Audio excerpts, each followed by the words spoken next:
All right, so you've got a rental property and you're trying to decide whether or not you go long-term or you rent out on something like Airbnb. Well, I'm gonna break it down for you and go through the pros and cons of each. So I've been running an Airbnb for the last 3 years and I have 2 long-term rental houses that I have. So I have a little bit of experience in it and I want to share what I've learned to help you out, to help you make the best decision possible. And I love them both. They are great sources of passive income, and I love passive income because there's no better way to make money than to make money by not working. I say Airbnb because I just haven't had much success with VRBO or VRBO or however you're supposed to pronounce it, because I've listed, and when I started out, I listed on Airbnb and I listed on VRBO, VRBO, Vacation Rental by Owner, and I got 10 bookings on Airbnb before I even got 1 on VRBO.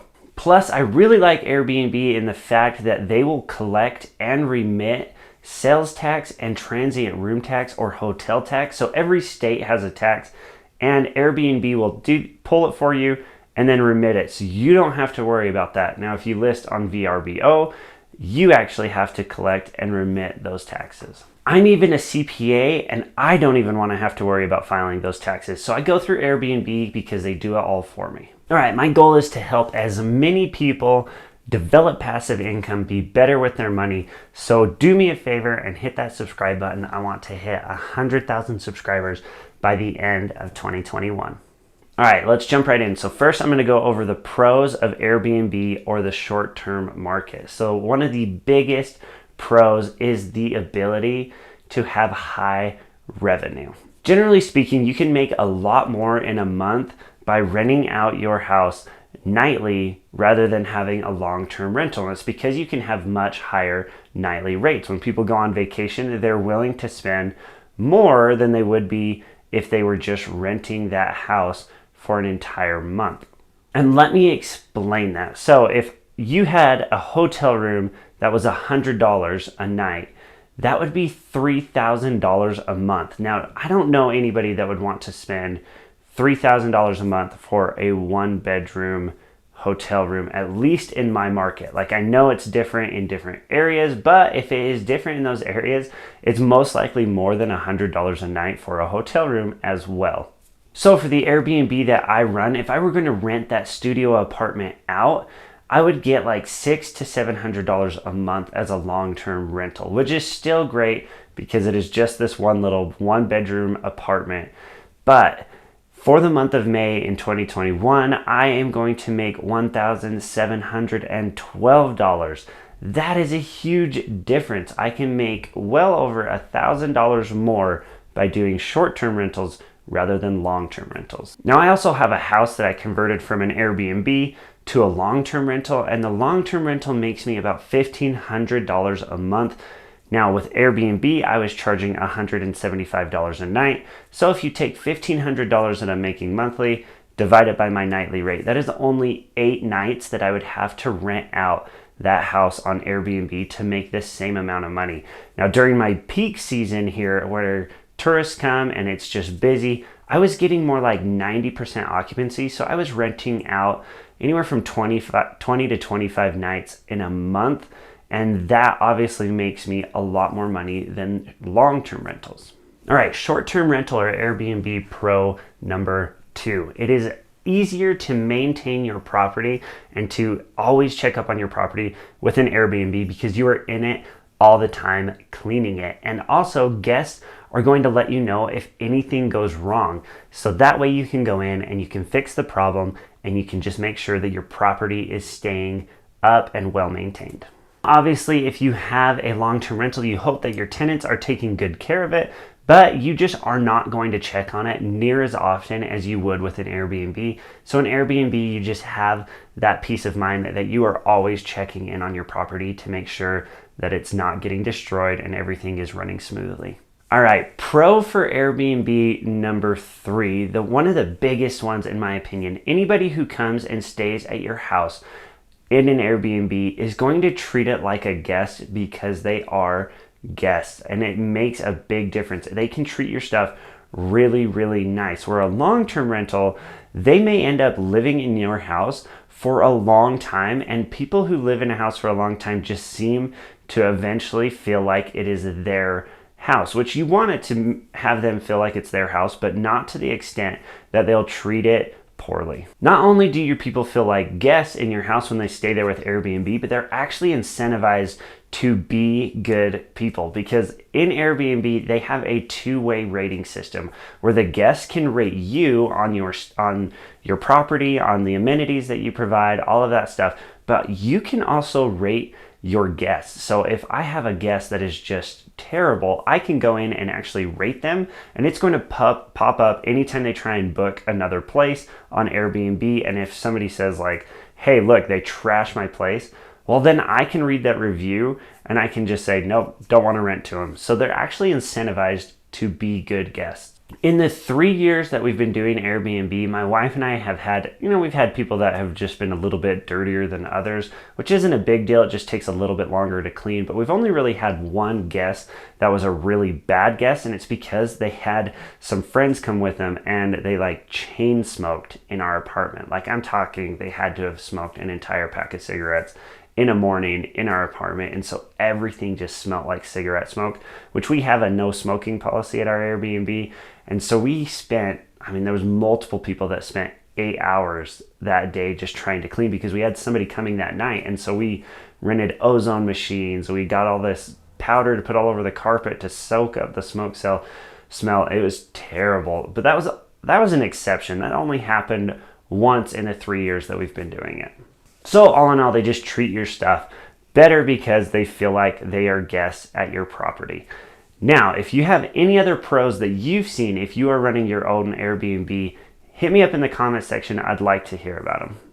All right, now the pros of long-term renting. So pro number one, it is so much more passive than an Airbnb or a short-term rental. You literally just hand the keys to a tenant and say, sweet, send me a monthly check, and you can kind of step back and not have to worry about much. With an Airbnb, you have to manage your guests, you have to text them, you have to give them check-in instructions, you have to clean it every day or at least every time a new guest is coming, and so it takes a lot more active work for a short-term rental. Long-term rentals, you just sit and collect rent, which is awesome. Especially with a bigger property. So we had a 4-bedroom house and we put 3 queen beds in it and 2 sets of bunk beds. So we had a total of 7 beds in there, and we were running an Airbnb out of it. And it was great. It made great nightly income, but man, it is a lot of work to change the sheets and clean a 4-bedroom house and take all of those 7 beds and do all of the laundry on it. It was a lot of work. And we finally had somebody who reached out to us and said, can I please rent your house long term? And at first we said no, but they were persistent. And then we ended up doing a lot of thinking, pondering, and praying about it. And it just felt right to have them go in as a long-term rental. And it has been one of the best decisions that we made, because now all of a sudden I don't have to go over there every single day and clean, and we just get that rental income, and it's great. All right, pro number 2 for a long-term rental is just consistent cash flow. I know what I'm going to get every single month with my long-term rentals, and it's an exact dollar amount because I have a lease agreement set up for my tenants. So what that means is I don't ever have to worry about saving money from one month to help pay the mortgage on the next month, because I'm going to get the exact same amount. Now, if you are smart and you are getting a long-term rental, you're going to make sure you have enough cash flow to cover your mortgage payment, so you don't ever have to worry about saving up. Now, with a short-term rental, you may have to worry about that, because if you are in a cyclical market, if your market goes way high in the summer but then dies in the winter, well, obviously you have to save money from that summer and help pay the mortgage in the winter.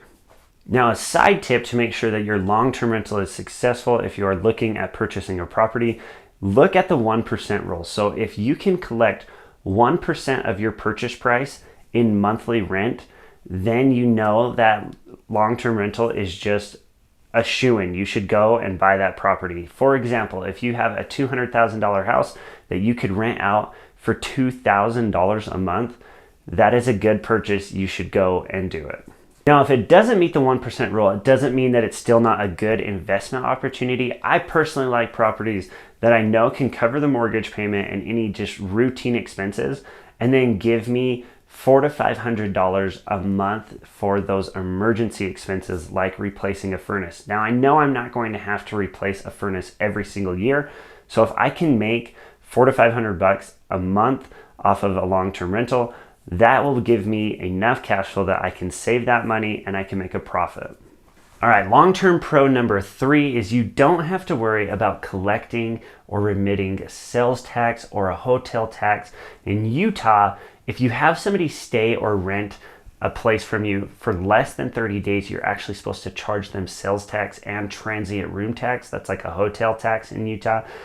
So with long-term rentals, you don't have to worry about that because they're staying for longer than 30 days.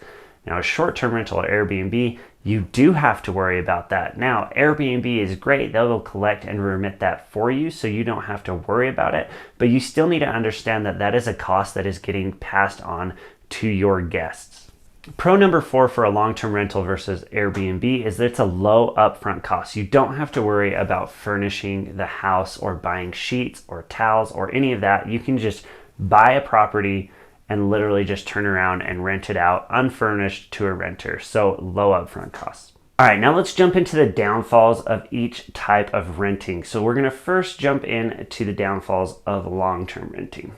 All right, con number 1 for long-term renting is people act like they own the house that they're renting from you. This can just result in a couple of different things. One, people can get comfortable and then they want to make changes to the house and they don't talk to you first. Like they could end up painting walls, trying to remodel, changing things in your landscaping, whatever it may be, and they just might not tell you about it because they've lived there for a year and they feel comfortable. And of course, you can get those nightmare tenants that end up just trashing your place. They think they just own it, or they're just completely disrespectful of your place and they just are messy, never clean, and all of that. And it can result in a lot of property damage. And that is a huge downfall for long-term renting. Now, all of this can be avoided if you have good tenants. Obviously, there are some things that you can do to ensure that you have good tenants. So let's break that down right now. Obviously, one of the best ways to avoid a bad tenant is to rent to somebody that you know and that you trust. And if you know and trust them, put them into your house and you know you're going to be good. But you can't do that all the time. So some things that you can do is you can run background checks on people just to make sure that they don't have anything that makes you nervous. You can also call previous landlords and ask them how they are doing as a renter. So ask for references from anybody that is applying to stay at your house. Now, this is a funny one, but it's a tip that I've heard. I actually haven't used it because everybody that I've rented to is somebody that I know, and I do love my long-term rentals. They're awesome. My tenants are great. But here's this random tip. I hear you can just say, hey, can I see your car? Now, if they come in to meet you and you just say, I want to go see your car, it's a random one, but typically, I mean, if you go into their car and it's just trash, there's trash everywhere, how they treat their car is most likely how they're going to treat their house. So if they have a really clean car, turns out they're probably clean people and they're just going to have a clean house. Now, if they have a trashed car, I would assume that tendency also results in their living quarters. They're just going to trash it. So that is one random way to find out if you have a good renter on your hands. All right, long-term con number 2 is there's just less revenue potential by renting it out long-term. And it makes sense because nobody is gonna want to pay a nightly rate for 30 straight nights. I mean, that would end up being a ton of rent. So for example, for my house, if I were going to charge the nightly rate that I rent out my house for Airbnb and charge that for 30 days and make that my monthly rent would be like $5,000. And in my market, that's just insane and nobody would pay that. Like people would just laugh and walk away. So your revenue potential is a lot less with long-term rentals. However, that is mitigated to some degree because Airbnbs are cyclical. Like I have a busy season and then I have a downtime, as I've explained. So I'm going to make a lot of money in the summer and not much in the winter. So that can average out. So you'd still just have to do an analysis to see what the difference is as far as revenue goes, long-term versus short-term. But as a full-on potential, yes, you potentially can make more money with short-term rentals. All right, now the cons for short-term rentals or Airbnb. The biggest one that I can talk about is it's not as passive as a long-term rental. So if you're looking for a passive investment opportunity, just know this one takes a little bit more work. Now, I will say it is still passive in the fact that like you have a high hourly rate. You can make a lot of money for the amount of work that you are putting into it, but you still have to put work into it. So we have to clean our studio apartment almost every day because if somebody's renting for one night, well, I've got to go in, we've got to change the sheets, we've got to clean the apartment. And luckily I have a stay-at-home mom for a wife and she is amazing and she does this for me, but it still takes time out of her day and she has to clean all the time. So it's just not nearly as passive as a long-term rental.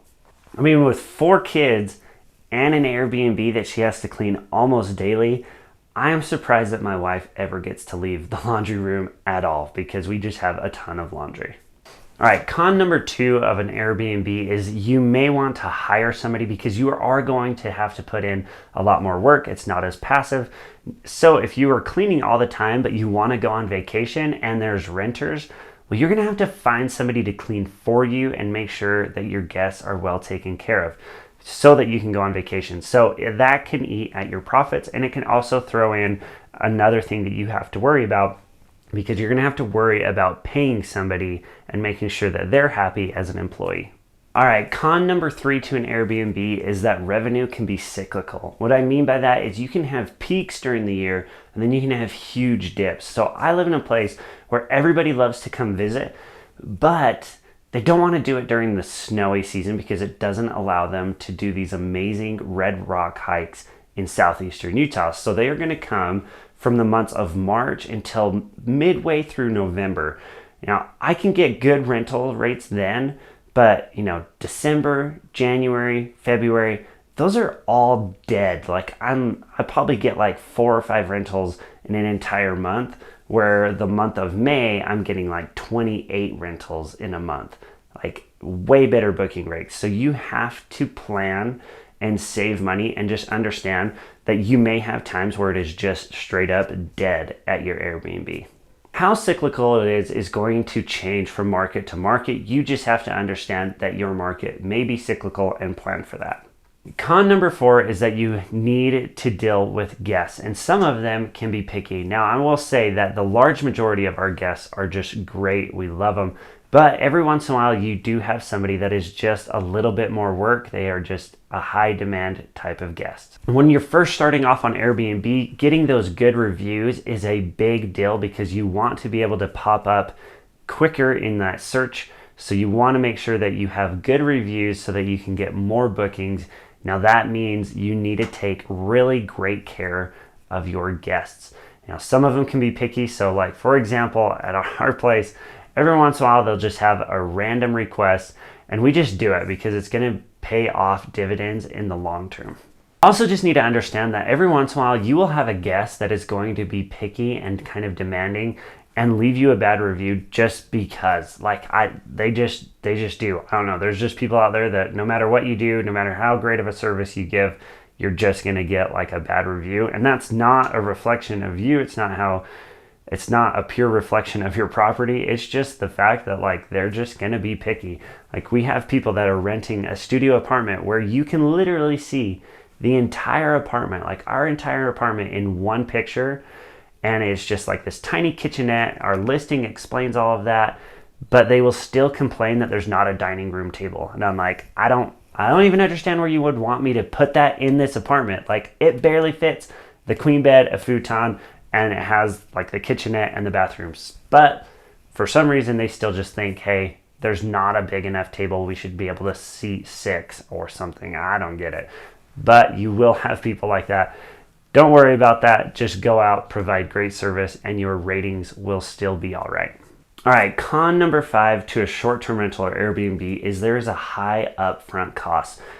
What I mean by that is you're going to have to furnish the Airbnb with couches, beds. You have to get all of the sheets, and most likely you want multiple sets because if you pull the sheets off when you were cleaning, you have to go and wash those and put new sheets on. And usually you have a turnaround time from checkout to check-in that is, 3 hours. So if you don't want to sit and spend those 3 hours doing laundry, it's just nice to have two sets of everything so you can just go in and swap them and do laundry at your own leisure. And you're gonna have to buy towels, you're gonna have to buy cookware, bowls, spoons, knives, all of that stuff, because you want all of that stuff available for your guests. With a long-term rental, you literally can just buy a house and say it's not furnished and put it up to the market and then just let people rent and they could move their own stuff in. So there could be high upfront costs when running an Airbnb. Because of that, it can eat at your profits, especially for year one, because you are investing so much more money into it. You may not have all of that get paid back for a while, even with the higher revenue potential with a short-term rental. So my suggestion is to look at each property separately, exclusively, and decide whether or not it is worth your time and your investment. So in our case, we had the studio apartment and then we also had a house. Now the house took a lot longer to clean. It was just a beast, where the studio apartment only took a little bit of time. And so we decided, because of our family dynamic, because we were having a fourth kid, and because of the time spent on each one, it was just better to do a long-term rental on the house, but keep the Airbnb on the short-term rental because it made a lot more money. And it was worth it at that point because we only had to put in about a half an hour every day.